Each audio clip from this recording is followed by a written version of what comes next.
Breaking news tonight. The number of coronavirus cases in the U.S. nearly doubled. 14 infected Americans evacuated from that cruise ship.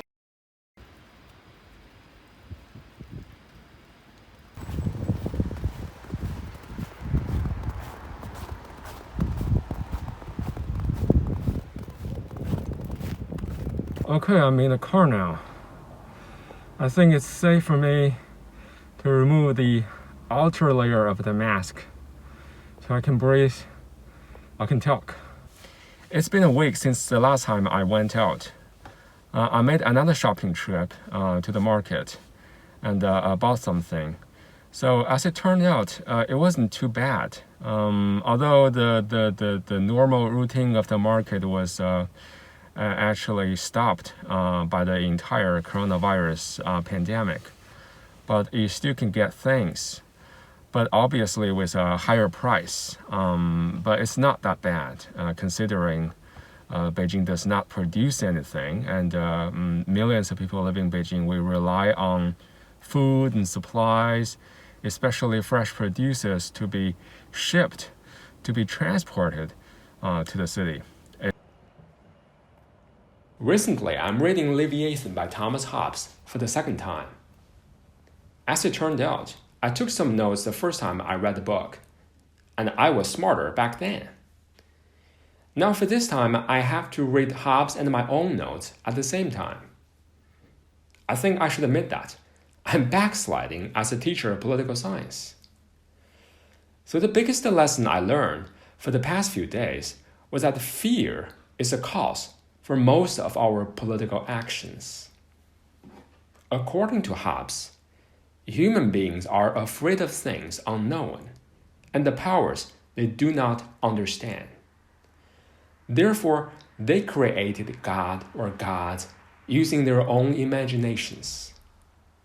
Disasters or supernatural acts that are horrific to them make them believe that gods exist and the religions are the solutions to their troubles. It's the same for national government. The book Leviathan argues that the government was founded because people had fear and needed the authority to solve all the problems. I tend to believe if the government of China can overcome people's fear of the pandemic of disease, that eventually they would regain the trust of the people. And also, if the government can handle people's fear over the outbreak well, they can also put the Chinese economy back to work. The disease is one thing, but the other thing is, can we actually keep our life going? Or do we just, keep the shopping centers next to me closed, never open, because people are not back to work? Right? I think this is really a great testament, not only to the government, but also to the people of China. I was the one who refused to go to the family dinner during the Chinese New Year holiday.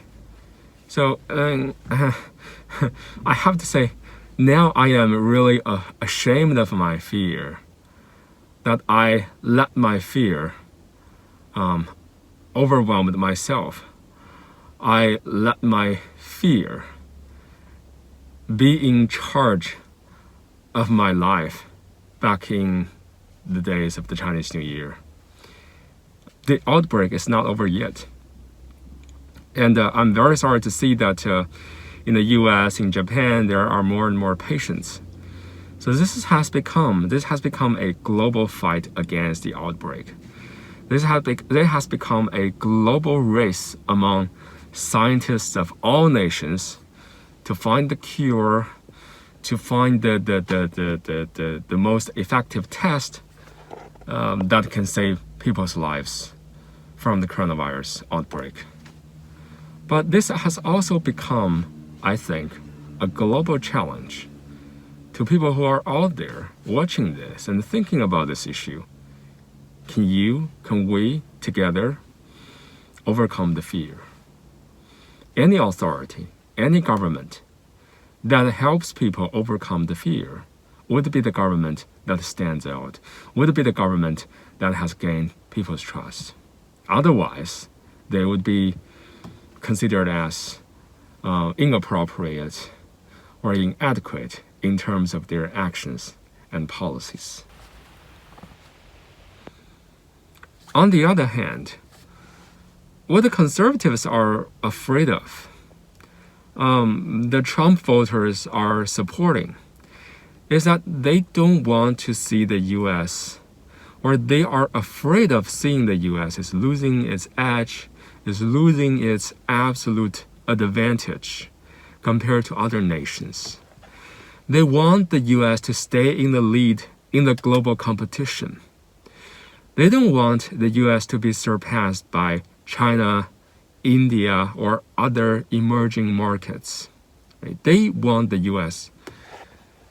to be in the number one place for as long as possible.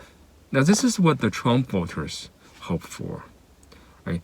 The Trump voters also hope for there are more employment.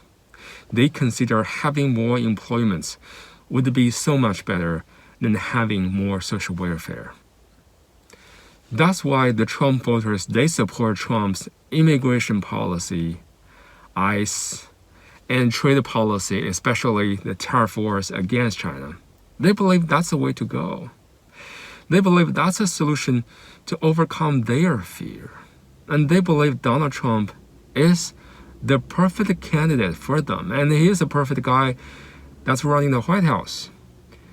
I mean, policy-wise, political views-wise, the left-wing and the right-wing voters in American politics are very, very different. But seen by a Chinese guy, seen by a Chinese political science teacher, I believe they are fundamentally very, very similar. It is the fear people have for our government. It is the fear people have for our society. It is the fear people have for any unknown things. I have not finished reading Leviathan, but I'm getting there. I do want to use this chance, this opportunity to share my thoughts with you. And please, if you have any questions or comments, just let me know. Thank you so much for watching this from the beginning to the end. And I want to say, visibly, things are getting better and better. Roads are getting busier and busier, and stores are getting more and more stuff and supply. So very likely things would be back to its own routine once again. And hopefully I'll talk to all of you very, very soon. Be well and do good work, and I'll talk to you later.